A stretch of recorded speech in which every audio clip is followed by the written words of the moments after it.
à Star Times? Aujourd'hui, StarTimes, en tant que société, rien ne nous oppose à StarTimes. Il est clair que nous sommes dans un état de droit et c'est aujourd'hui le CNRA, qui est le régulateur de l'audiovisuel, qui a déclaré StarTimes illégal au Sénégal. Ce n'est pas une question de Excaf StarTimes, mais c'est plutôt l'État a ses règles, a ses lois, et tout autre opérateur ou quelqu'un qui désire investir au Sénégal se doit de respecter le Sénégal, ses règles et ses règlements. Mais le CNRA s'en lave les mains. Hier, M.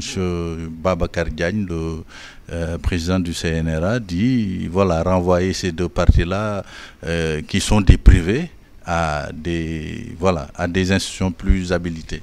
Bon, j'ai pas eu la même lecture. En fait, bon, c'est vrai que je suis pas d'accord sur le fait qu'on puisse assimiler la Ligue professionnelle à une entité privée.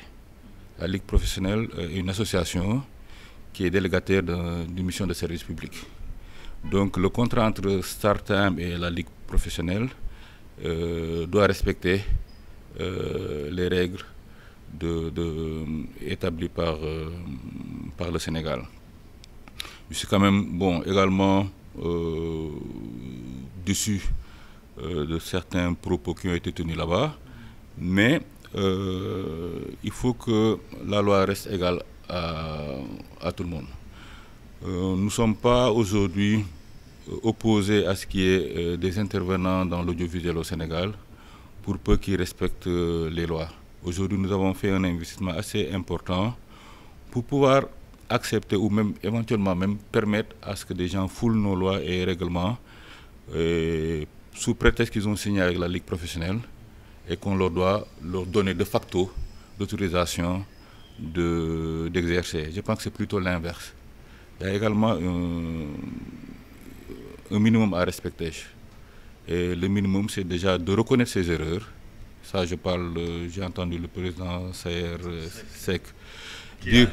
Qui a même envoyé une grosse pierre dans votre jardin, disant que Excaf n'a jamais mis une sainte... Bon, je l'ai entendu. Bon, j'ai été très déçu par ses propos, parce que il est quand même très difficile pour un président comme lui, peut-être, d'accepter la légèreté et qu'il a fait montre en signant ce contrat, sans prendre au moins un minimum de garantie.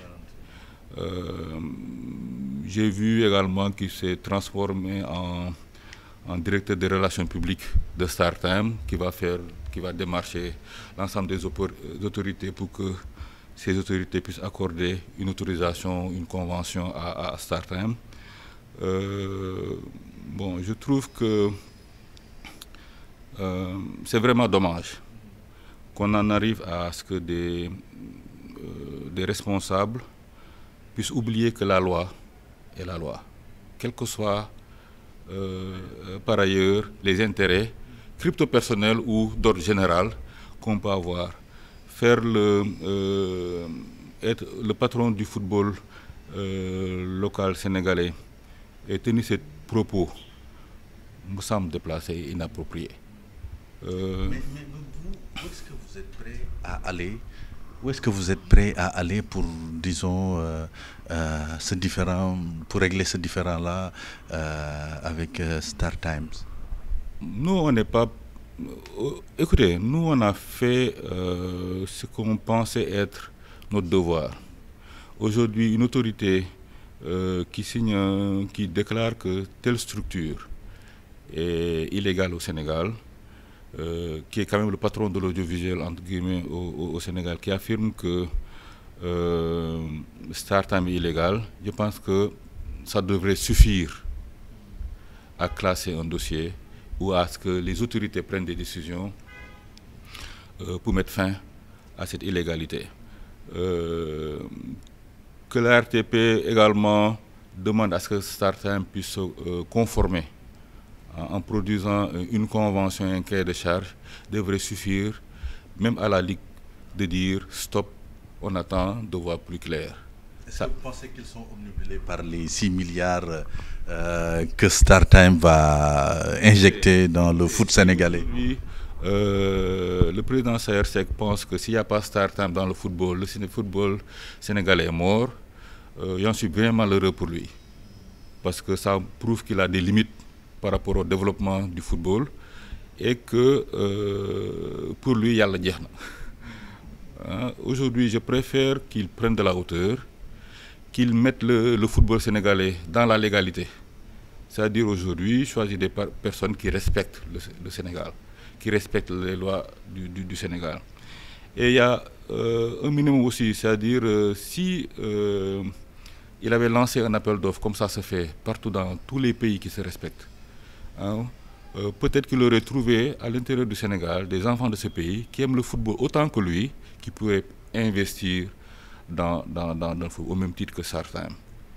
6 milliards, oui, sur 10 ans, ça fait jamais plus de 600 millions par an.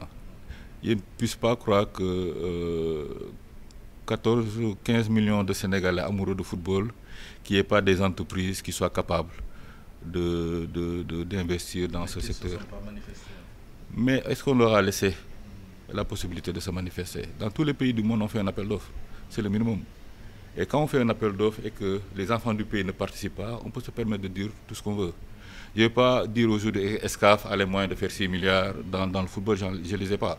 Et si je les avais, peut-être que je vais terminer mon projet qui est mon centre d'intérêt et qui est mon quotidien. Mais permettre à une structure qui a participé à un appel d'offres sur la TNT et son offre n'a pas été retenue, et on lui fait une courte échelle, parce qu'on a signé un contrat de 6 milliards avec la Ligue, et qu'on se transforme en VRP de StarTime pour dire on va vous trouver les autorisations, je trouve ça quand même assez léger et assez irresponsable de la part de ce dirigeant.